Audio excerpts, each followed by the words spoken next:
dari kelompok 1 ingin mempresentasikan tentang tidak meratanya tenaga pendidik di seluruh wilayah Indonesia. Namun sebelumnya saya akan memperkenalkan nama anggota kelompok kami. Yang pertama adalah Tipa, yang kedua ada Beli Saputra, yang ketiga ada Mike Kutabara, yang keempat ada Eradara Babalo, dan yang terakhir saya Yonatan Novelis selaku moderator. Untuk pemateri yang pertama saya persilakan kepada Beli Saputra. Baik, terima kasih kepada Saudara Natal sebagai selaku moderator pada presentasi kali ini. Dan di sini saya akan menjelaskan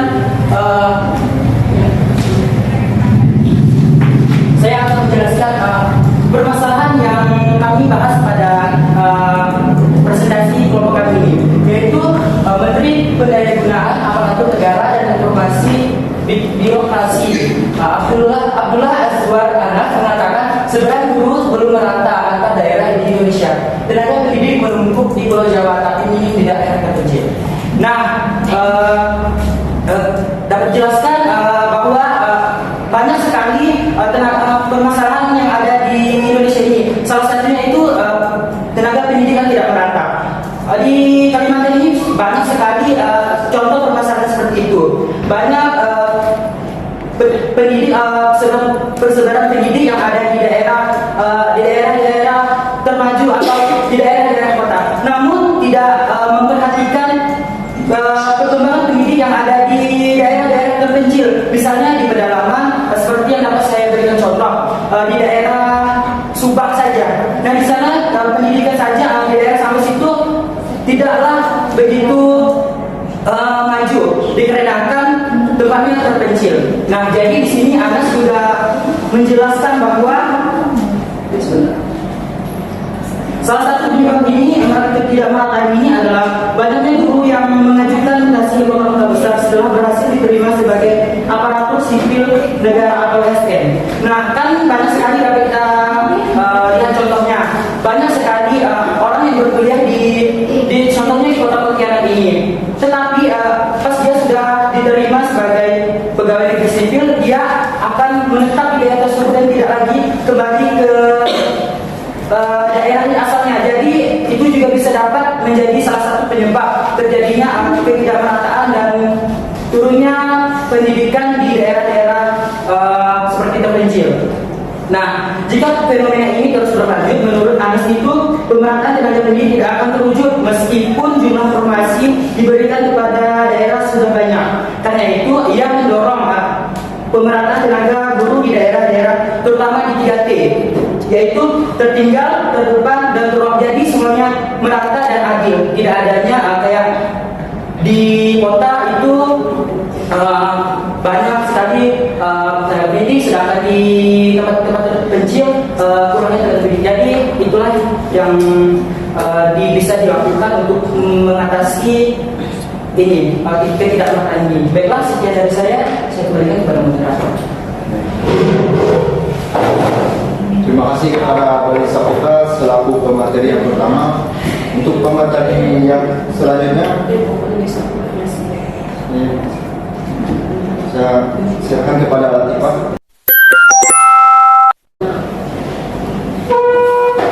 Baik, assalamualaikum warahmatullahi wabarakatuh. Waalaikumsalam warahmatullahi wabarakatuh.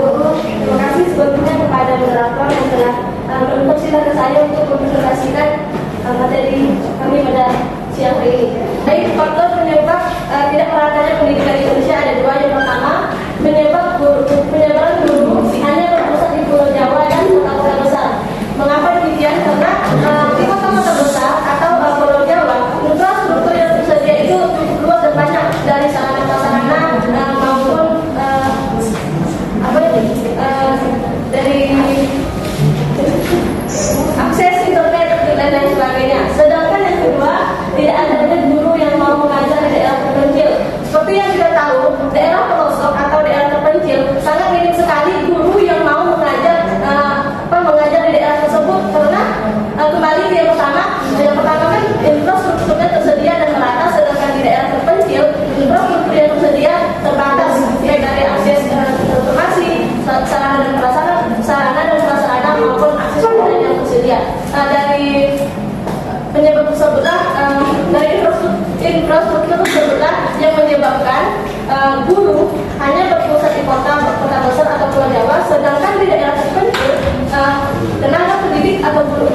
Untuk pemateri yang selanjutnya saya serahkan kepada Majelis Musyawarah.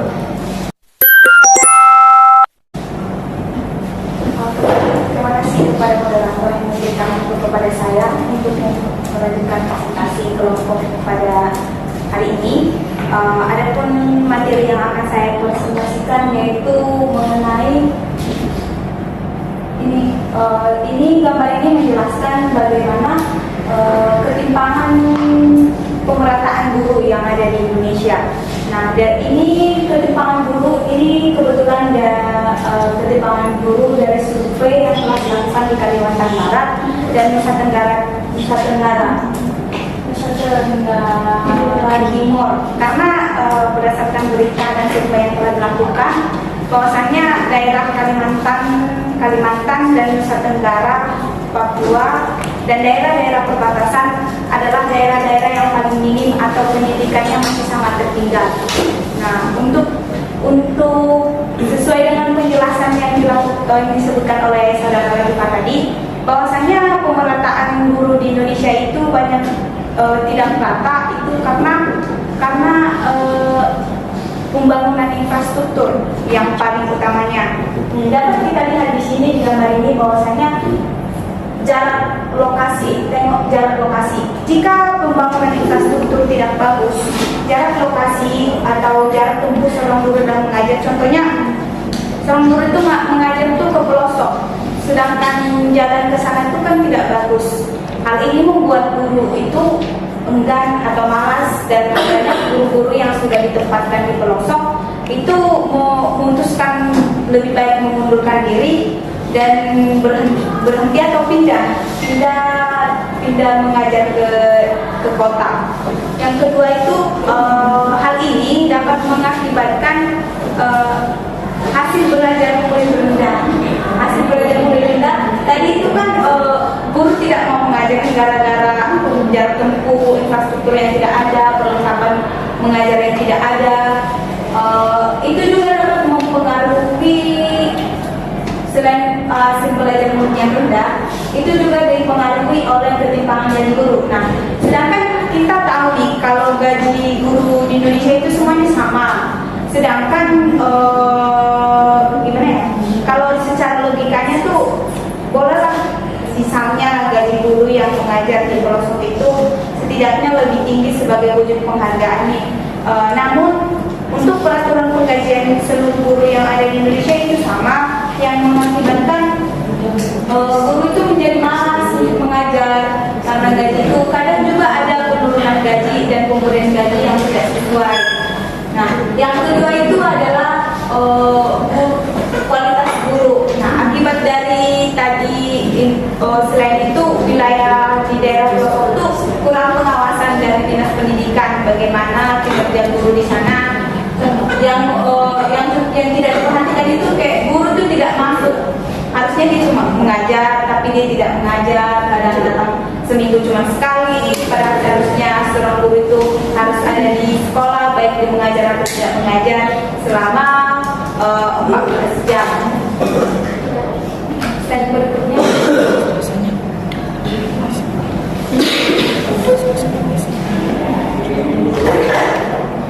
Nah, dampak yang ditimbulkan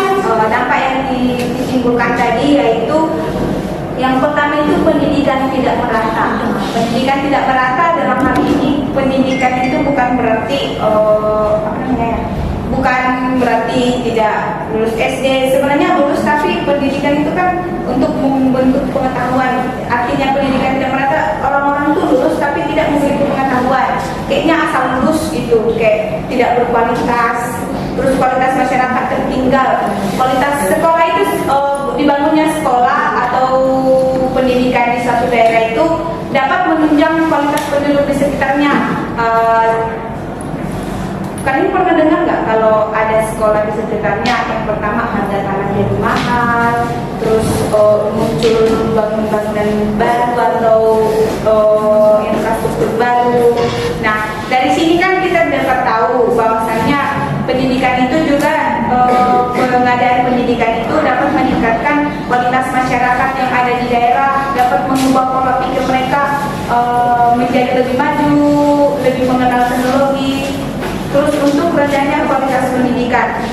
Rendahnya kualitas pendidikan seperti yang saya jelaskan tadi, seperti banyaknya lulusan. Indonesia itu salah satunya adalah negara dengan kualitas pendidikan yang sangat rendah. Banyak lulusan namun tidak memiliki kualitas baik itu. Namun pendidikan itu dimulai itu kan dari dasar nih. Kalau kualitas pendidikan di dasar juga sudah rendah, pastinya kualitas pendidikan di akhir pun akan rendah. Maka dari situ akan ada solusi yang mungkin bisa dilakukan untuk mengatasi ini dan akan dilanjutkan oleh teman saya. Mungkin sekian presentasi dari saya. Terima kasih. Terima kasih kepada saudari Maidil Sutabari selaku materi yang ketiga. Untuk materi yang selanjutnya saya silakan kepada Aida Darabolo.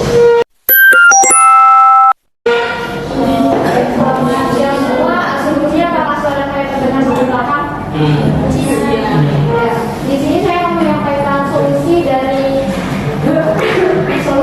permasalahan yang telah teman-teman saya sampaikan. Yang pertama, solusinya adalah pemerataan dan pelaksanaan pembangunan infrastruktur sampai ke pelosokan. Seperti yang kita tahu ya, banyak infrastruktur di pelosok yang masih belum memadai seperti jalan, listrik, dan jaringan. Jadi hal itu juga merupakan salah satu yang menyebabkan tidak meratanya tenaga pendidik, karena hal itu yang membuat banyak guru merasa tidak betah untuk mengajar di pelosok. Contohnya saja seperti ketika kita mengajar di pelosok, hujan, jalannya jelek, maka guru tidak bisa datang ke sekolah tersebut. Ya, pelaksanaan pembelajaran pun akan tersendat oleh karena hal itu. Yang kedua, ada penempatan guru PNS di daerah terpencil. Mungkin sekarang sudah tidak ada lagi PNS, diganti dengan P3K yang mana penempatannya diatur bukan kita yang memilih tapi disempatkan. Dan setahu saya P3K kita tidak dapat mutasi karena bisa mutasi tapi karena P3K kontrak, jadi belum tentu kita memenuhi standar undang-undang yang syaratnya adalah 10 tahun mengabdi. Jadi belum tentu P3K kontraknya 10 tahun, mungkin lebih kecil daripada 10 tahun, maka tidak bisa mutasi. Paham? Jadi P3K kontrak, P3K itu di kontrak, ada kontrak kerja. Sedangkan di undang-undang syarat kita untuk mutasi itu 10 tahun mengabdi dulu pada negara, baru bisa mutasi. Nah, jadi belum tentu P3K itu sudah 10 tahun mengabdi, jadi belum tentu bisa pindah karena belum 10 tahun mengabdi. Paham kan? Oke. Lalu program mengajar pelosok GGD dan IR. GGD itu adalah guru garda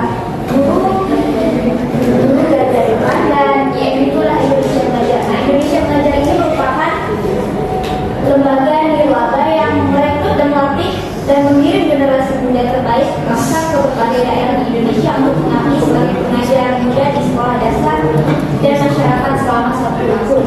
Dan ada juga GGD, di mana GGD ini adalah program yang mengirimkan guru di tempat 3T yang terpilih melalui seleksi CPNS untuk dikirimkan ke daerah-daerah terpencil untuk mengajar di sana. Lalu solusi yang keempat ada program zonasi untuk sekolah. Zaman kalian sudah sistem zonasi belum? Kalau saya sih sudah. Tahu kan? Jadi murid-murid yang ada di daerah tersebut, maka murid-murid tersebut misal saya dari kecamatan BDP, maka yang dari kecamatan lain akan tidak bisa diterima di SMA BDP, tidak kelemahan kan? Ya. Jadi ini yang disebutkan pendidikan merata. Jadi tidak ada yang dari sekolah favorit, sekolah terbaik hingga sekolah-sekolah yang jadi seperti. Jadi kurang peminat, kurang pelajar. Itu salah satu solusinya. Sudah habis. Sekian penjelasan dari saya kembalikan kepada moderator.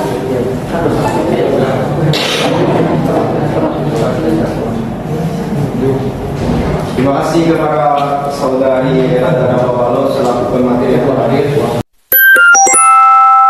Baik, kami di sini akan membuka dua pertanyaan.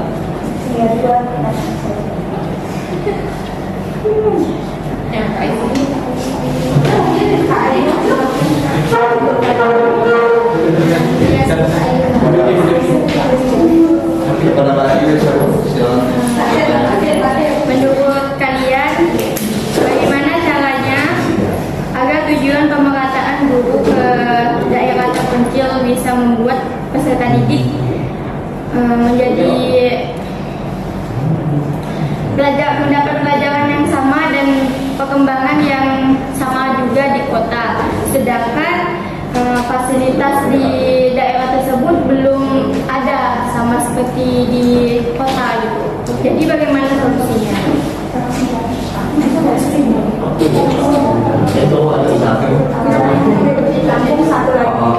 Kayaknya yang cowok loh.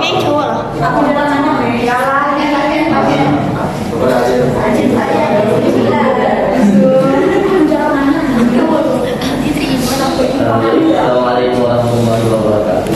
Waalaikumsalam warahmatullahi wabarakatuh. Di sini saya ingin mengajukan dua pertanyaan terkait presentasi. Di sini saya membatasi dengan satu. Oh iya. Nah, baik. Nah, di materi tidak meratanya tenaga pendidik di seluruh wilayah Indonesia ya. Dan solusinya yaitu pemerataan. Nah, terkait solusi ini saya kurang setuju karena apa? Di Indonesia kan tidak bagus pemerataannya dalam hal kependidikan. Nah, jawabannya itu mudah dengan memeratakan atau pemerataan pendidikan. Itu sangat mudah dijawab solusinya. Dan saya bertanya caranya itu bagaimana? Karena jika kita melakukan mencari rumusan masalah seperti tidak meratanya tenaga pendidik, jawabannya itu mudah dengan memeratakan dengan pemerataan tenaga pendidik. Nah, caranya itu masih belum dijelaskan oleh kelompok berapa? Kelompok 1. Nah, pertanyaan saya bagaimana caranya? Dan selanjutnya di slide yang keempat itu ada dikatakan tidak adanya guru yang mau mengajar di daerah terpencil. Apakah memang benar? Apa yang menjadi dasar landasan kalian menyebut tidak ada guru yang mau mengajar di pelosok terpencil? Ya, terima kasih.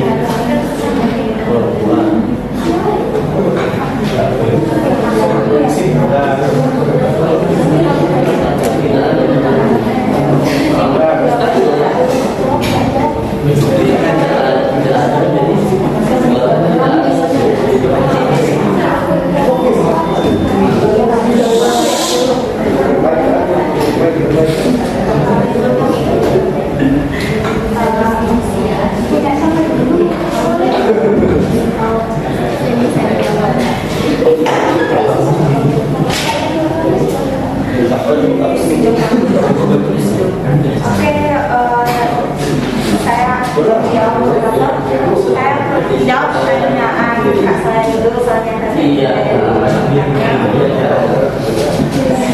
Pertanyaan yang pertama adalah bagaimana cara tujuan pemerataan pendidikan yang bisa sama antara kota dan desa. Sedangkan sarana dan prasarananya berbeda, kayak di kota itu lebih lengkap dan di desa itu lebih berkurang. Nah, ini kembali nanti jadi bahas. Ini kembali kepada kualitas guru sebenarnya Kak. Tujuan pemerataan pendidikan itu bukan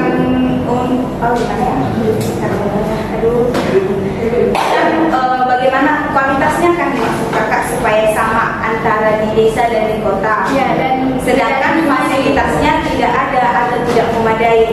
Nah, untuk mendapatkan pengetahuan fasilitator dalam pengetahuan itu kan seorang guru. Nah, di sini tuh peran seorang guru. Jika seorang guru itu kan kalau mengajar itu bisa menggunakan metode atau cara menggunakan banyak metode atau cara yang fasilitas lengkap, mungkin dia akan memanfaatkan fasilitas itu. Namun untuk guru yang mengajar di daerah yang tidak memiliki fasilitas sama sekali, mungkin dia bisa menggunakan alam sekitar, lingkungan masyarakat, atau dia bisa menciptakan sendiri angket atau alat untuk membuat suatu alat belajar gitu yang bisa dia buat dengan alat yang ada di daerah tersebut. Mungkin seperti itu Pak caranya. Jadi ini lebih kepada kualitas guru atau kemampuan guru dalam melakukan satu pembelajaran. Intinya guru itu menjadi sesuatu yang kreatif gitu kan, untuk menjadi agar Menciptakan inovasi dalam belajar. jawaban saya ya. Terima kasih.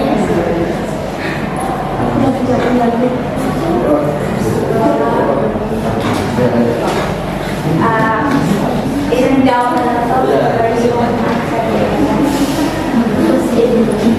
saya ingin menjawab pertanyaan dari saudara Alwi Kepermak.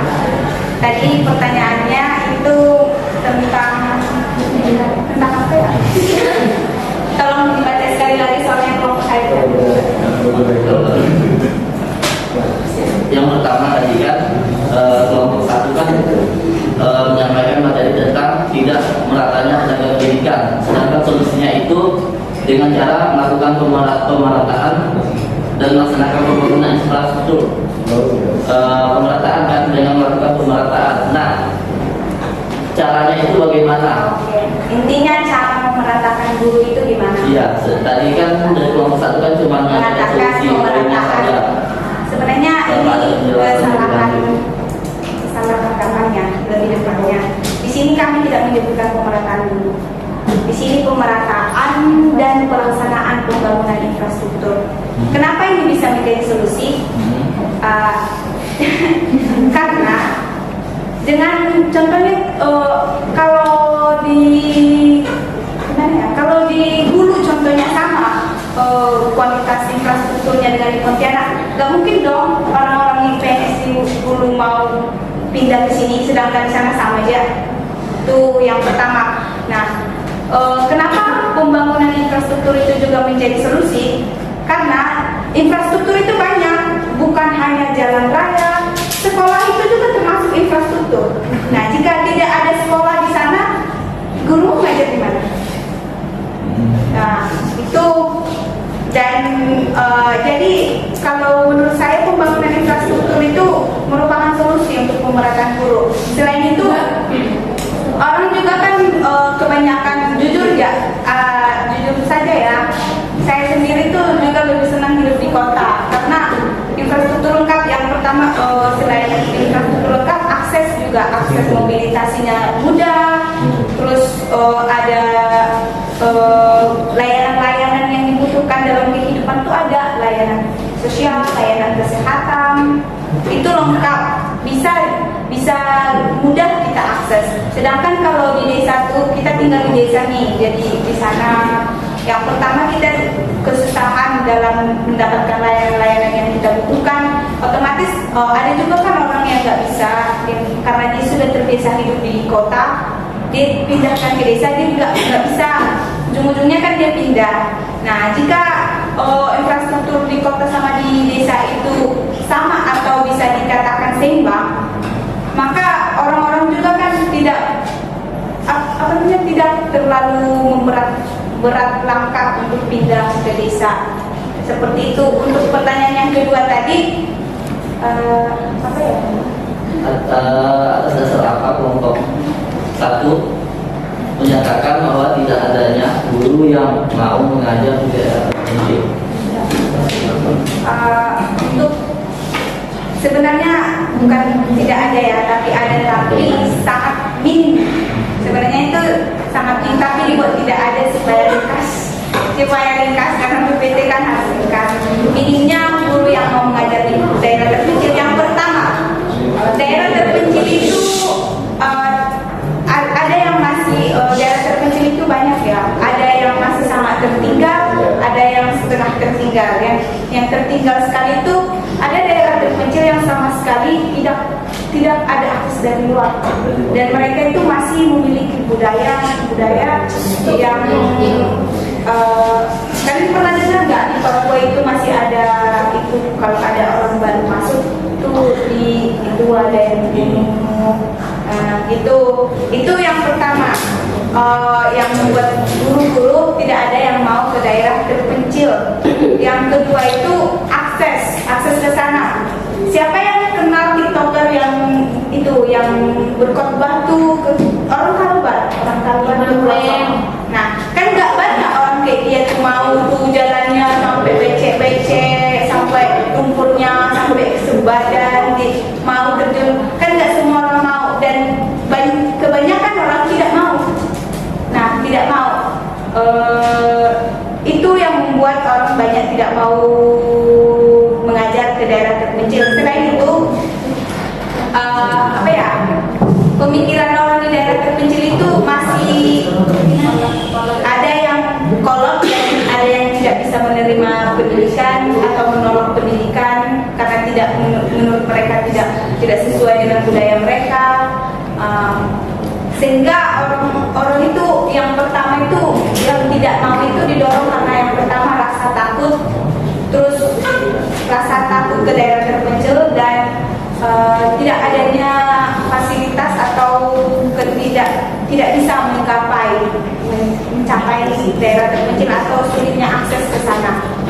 Apakah jawaban saya memuaskan nanti? Jawabannya sudah bagus dengan sedikit dua topik yang agak kurang dimengerti dalam hal saya sendiri. Nah, yang pertama itu pemerataan penduduk. Betul kan di sini kan dari kelompok satu kan sudah menjelaskan dan mencari informasi terkait pendidikan dasar di daerah pelosok nasi hadapi banyak masalah. Hal ini terungkap dari riset Bank Dunia pada tahun 2016-2017 di Nusa Tenggara Timur dan termasuk juga Kalimantan Barat kan. Nah, di sini tolak ukur dari pemerataan infrastruktur yang ada di Indonesia itu seperti apa agar dengan mudah seorang guru itu dapat merasa nyaman gitu dengan apa yang telah disiapkan oleh pemerintah.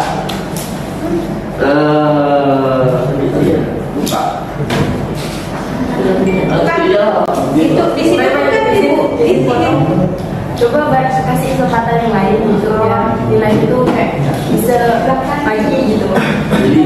Kalau itu kayaknya kenapa bisa dikasih kesempatan yang lain.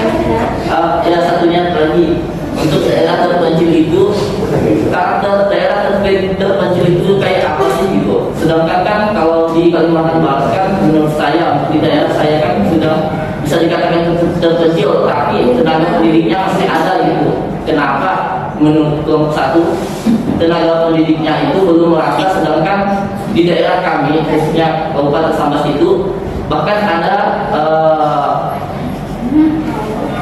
jalannya masih rusak tapi masih ada tenaga pendidik di sana, sedangkan menurut kelompok satu tadi yang telah disampaikan bertentangan dengan kenyataan.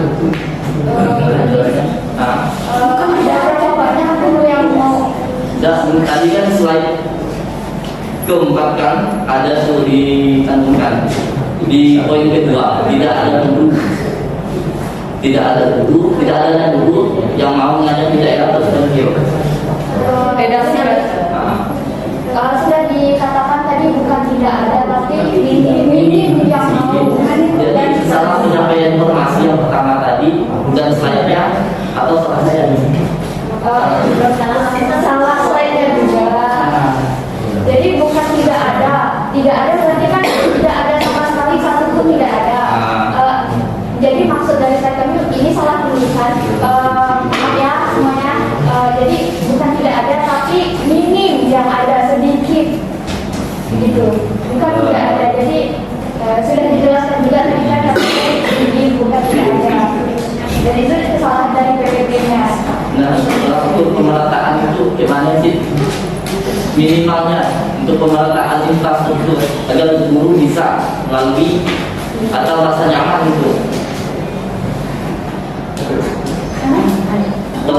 Tolak ukur infrastruktur, pemerataan infrastruktur seperti apa yang masuk kriteria agar guru itu merasa nyaman dan merasa tidak dibebani saat mengajar atau menjadi tenaga pendidik di suatu daerah atau daerah terpencil? Izin jawab yang tadi kan di slide ini ya, bahasa Jaya ini kan ada dibilang. Yang pertama itu listrik, yang pertama listrik, yang kedua jalan raya atau jalan lintas, yang ketiga itu sekolah atau gedung persekolahan. Terus yang keempat jaringan internet. Yang jaringan internet, yang berikutnya kan ada gedung-gedung, itu akses sosial lain, kayak ada rumah sakit juga di sana. Bagaimana seorang mau ke sana tidak ada rumah sakit mereka? Terus ada rumah sakit yang pokoknya akses-akses yang akses sosial yang dibutuhkan oleh individu hidup di dalam masyarakat. Apakah jawaban saya memuaskan tadi? Baik, jawabannya itu bagus, saya terima, dan saran untuk kelompok 1 dan kelompok yang sebelum maju, perhatikan slide-nya, PPT-nya agar tidak terjadi kesalahan. Siap. Tapi saya itu manusiawi ya, manusia tidak ada yang sempurna. Terima kasih. Ya.